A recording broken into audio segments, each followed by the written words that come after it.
Oi, tudo bem? Bom dia, boa tarde, boa noite para vocês, alunos do quarto ano. A nossa frase do dia é uma frase de Santo Agostinho, que diz o seguinte: mesmo que já tenhas feito uma longa caminhada, há sempre um novo caminho a fazer. O que quer dizer que a gente tem sempre algo novo a fazer, algo novo a descobrir? Por isso que eu sempre oriento vocês a fazerem o quê?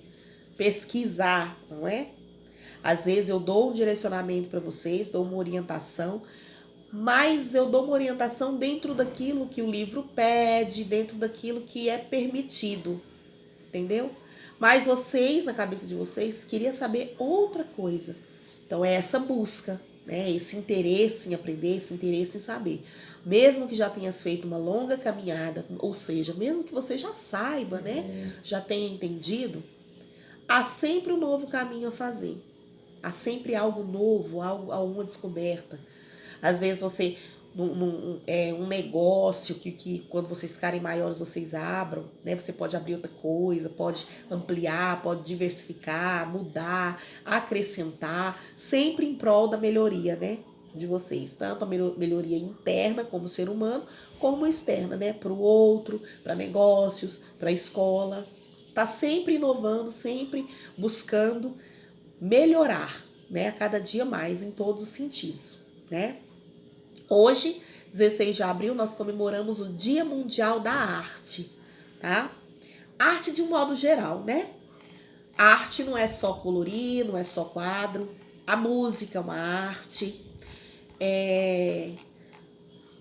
o teatro, né? O cinema é uma arte, então é arte de um modo geral, tá? A arte não está limitada apenas em desenhar, em colorir, em pintar, tá? A arte é tudo que você faz, expressão corporal, a dança, né? O teatro, o cinema, tudo isso é arte, tá bom? A arte, ela é uma expressão de sentimentos, né? Nós expressamos sentimentos de várias formas, né? Numa música, numa dança, numa peça de teatro. Tem gente que desenha, já expressa aquele sentimento, né? Aquilo que ele está sentindo, no você pintar. Então tem várias formas de expressar a arte. Mas eu tenho orientação para vocês de comemoração ao dia de hoje. Vocês vão fazer o quê, gente? Vocês vão fazer uma pesquisa e tem o espaço na folha no final, tá? Mas pode ser feito em uma folha de papel sulfite ou A4, como vocês chamarem, chamex, tá? Eu preciso que vocês não se esqueçam de fazer o cabeçalho, o nome da escola, data e o nome de vocês completo e a série, tá bom? É muito importante isso, mas pode ser feito em outra folha, não tem problema. A orientação é a seguinte: comemoração ao dia de hoje, que é o Dia Mundial da Arte, né, 16 de abril, vocês vão escolher, deixei livre arbítrio, não estipulei qual artista, nada. Vocês vão pesquisar um artista que vocês acharem a obra interessante, ou que seja mais fácil, ou mais bonita, enfim. Depois que vocês escolherem o artista, vocês vão escolher uma obra desse artista, uma pintura desse artista, para reproduzir, tá? Vocês vão colocar a figura do lado e vão tentar fazer mão livre, para chegar o mais próximo possível. Eu preciso que vocês escrevam o nome da obra e o nome do artista, tá, gente? Eu escolhi tal artista e o nome da obra, porque todo artista, quando ele faz uma obra, um desenho, uma pintura, ele dá nome àquela obra, tá? Então, vocês vão pesquisar o artista e vão pesquisar a obra, o nome dessa obra de arte que ele produziu, tá? Muito importante. Então, importantíssimo na folha. Nome de vocês, tá? Com a série, nome da escola, a data, do que se trata a atividade, pode até copiar da maneira que tá na folha, tá? Lá no anexo. E aí o nome do artista também, tá bom? Isso é muito importante, tá ok? Agora vamos para a nossa correção da atividade de geografia, né, que nós fizemos. Então, vamos lá para a correção na página 304. Na 304 tinha o texto, né, que nós já vimos. Aí tinha a tabela. Essa tabela refere-se à população de alguns municípios no ano de 2010. tá? Qual era a população de alguns municípios no ano de 2010. Então, nós temos lá, número 1. Qual é o município que possui população com maior número de habitantes? E o município que possui menor número? Então, diante da tabela que está aí em cima, que vocês vão responder. O município com maior número de habitantes é São Paulo. E menor número de habitantes é Alpercata. Essa é a resposta. 2. Qual é o município que tem o maior número de habitantes no espaço rural? E o município que tem menor número de habitantes? Então, isso a primeira vocês pegaram lá na tabela que refere-se à população total. Agora nós vamos no espaço rural, tá? Então, vamos lá. O município com maior número de pessoas vivendo na área rural é São Paulo. E o menor número de pessoas é Alpercata. Então, maior número no espaço rural é São Paulo e menor Alpercata. 3. Quantos habitantes o município de Palhoça tem a mais que o município de Itumbiara? Então, aí nós precisamos fazer uma conta, né? Subtração, como eu falei para vocês. Então, fazendo essa conta, nós temos o seguinte resultado. O município de Palhoça tem 44.451 habitantes a mais do que o município de Itumbiara. Isso fazendo a subtração entre um e outro. Nós obtivemos esse resultado. Na página 305, a número 4, continuação das atividades. Aí tem o gráfico. Né? Nós vimos na página 304 a tabela, agora nós vamos ver o gráfico. Então, diante desse gráfico, tinha a resposta da 4 a 6, tá? Para vocês darem. 4. Quantos habitantes vivem no espaço rural do município de Itiquira? 7.036 habitantes. 5. Quantos habitantes vivem no espaço urbano? 4.442 habitantes. 6. No espaço rural do município de Itiquira, vivem quantos habitantes a mais do que no espaço urbano? Então, vocês iam pegar o espaço rural e o espaço urbano de Itiquira e subtrair, diminuir, fazer uma conta de menos, para vocês obterem o resultado, que foi 2.594 habitantes. Página 306. Na página 306, estava para vocês façam os cálculos para completar as lacunas da tabela abaixo. Depois responda as questões. Então, primeiramente, vocês iam fazer os cálculos para completar os espaços que tem na tabela. E depois, vocês iam responder as perguntas, que são da letra A até a letra D, tá? Então, vamos lá. Goiânia, Goiás, tem 4.925 habitantes e na zona rural e 1.297.076 na zona urbana. Então, aí tá pedindo o espaço aí, o total, né? A população total. Então, eu vou somar um com o outro, que dá um resultado de 1.302.001 pessoas, tá? Habitantes.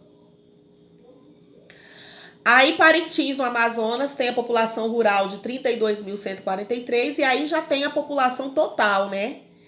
Que é 102.033. Subtrai o resultado do outro.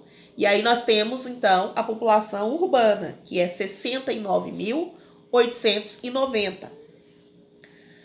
Alto Alegre, em Roraima. Nós temos a população urbana e nós temos o total da população total.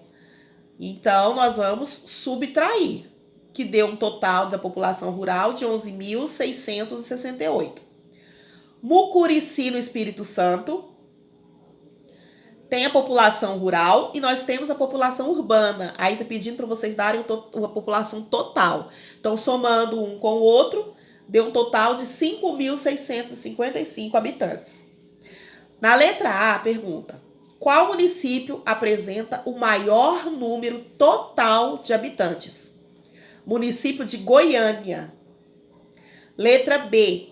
Qual município apresenta o menor número total de habitantes? O município de Mucurici. Letra C. Onde vive a maioria da população de Parintins? Aí vocês vão olhar lá a população rural e a população urbana de Parintins.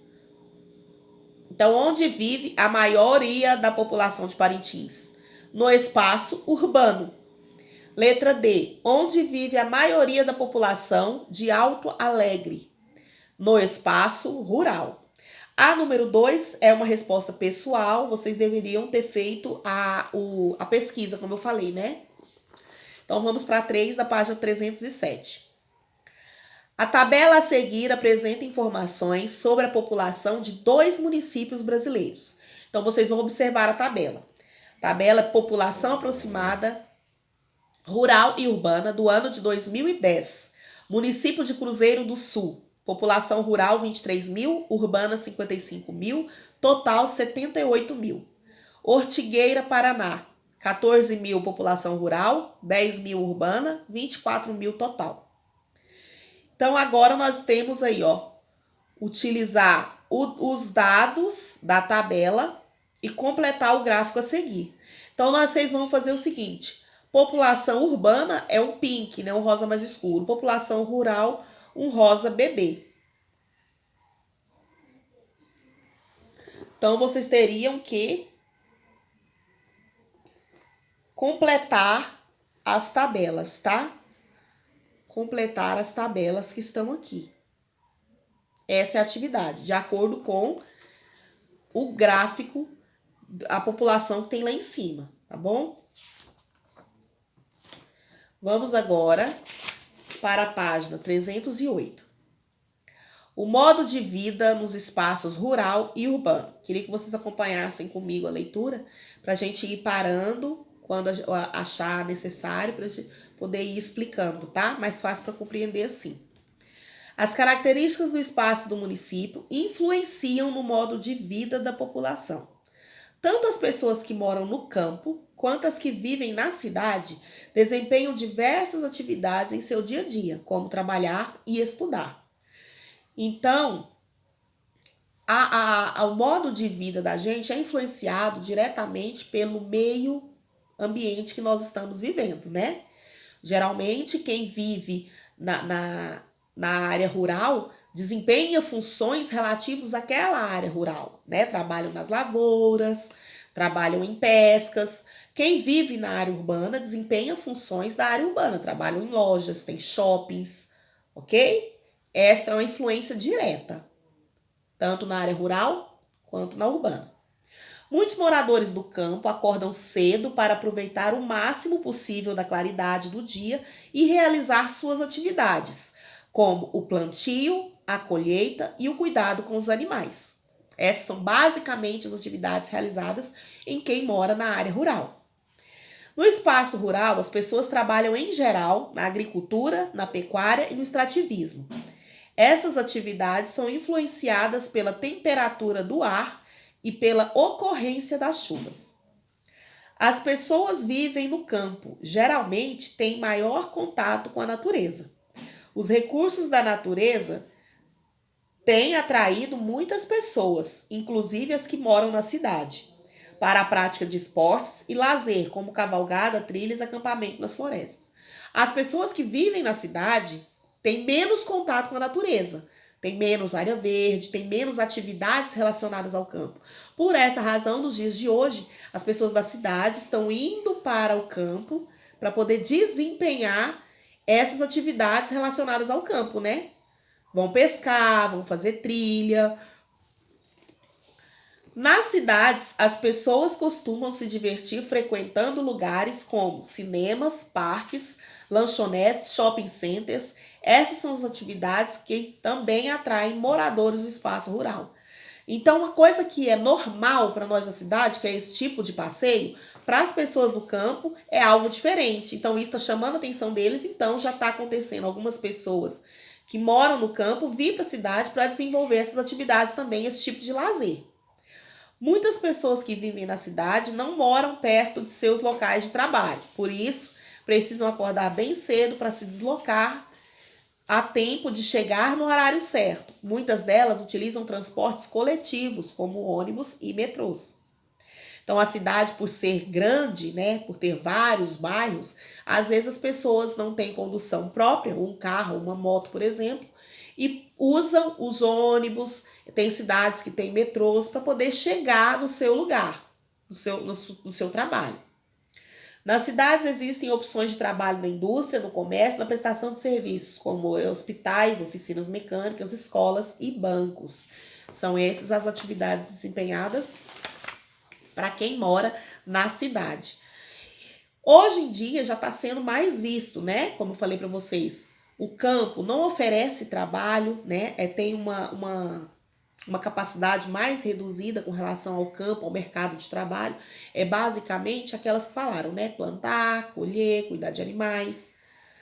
E na cidade grande tem mais oportunidades, porém já não tem certas atividades, certos benefícios que tem no campo, como um ar mais puro, um lugar mais tranquilo para você descansar, práticas de exercício como cavalgadas, como trilhas, né? Na cidade já não tem, então as pessoas já estão indo. Assim como também as pessoas no campo, que tem aquela vida bem pacata, bem tranquila, né? Então ele, para ir atrás de um agito, de coisas novas, de ver pessoas, né? Ir assistir um filme numa tela grande de cinema. Então as pessoas do campo já estão indo para a cidade para desenvolver certas atividades de lazer também que não tem na área deles, né? Então vamos para a página 310 que eu vou explicar a atividade para vocês. Número 1. Em que parte do município que você mora, no espaço rural ou no espaço urbano? Então você vai escrever, você mora, espaço rural ou urbano? É uma resposta pessoal, né? Escreva 3 atividades que você realiza no seu dia a dia que caracterizam o modo de vida no espaço que você mora. Então, você mora no espaço rural? Qual atividade que você realiza no seu dia a dia? Tem que ser pelo menos 3, tá? Que relata, que assina embaixo isso, que você mora no espaço rural. A mesma coisa no espaço urbano. Se você mora no espaço urbano, quais são as atividades que você faz no seu dia a dia que denota, que quer dizer isso, que você mora, tá? Você mora no espaço urbano. Ah, no meu dia a dia eu vou para a praça, eu vou ao shopping, eu vou ao banco. Qual atividade você realiza que demonstra que você mora no espaço urbano, que demonstra que você mora no espaço rural? 2. Escreva um aspecto semelhante no modo de vida de pessoas no espaço rural e no espaço urbano. Então aí você vai observar atividades do espaço rural, espaço urbano. O que essas duas atividades têm em comum? Que as pessoas, tanto no espaço urbano quanto no rural, desenvolvem, tá? Qual aspecto semelhante, o que se parece no modo de vida das pessoas, tanto no espaço rural quanto no urbano? Você vai pesquisar ou você vai buscar na sua mente, diante da sua vivência, diante do texto que nós vimos, o que é de semelhante, tanto no espaço quanto no outro, tá? No modo de vida das pessoas.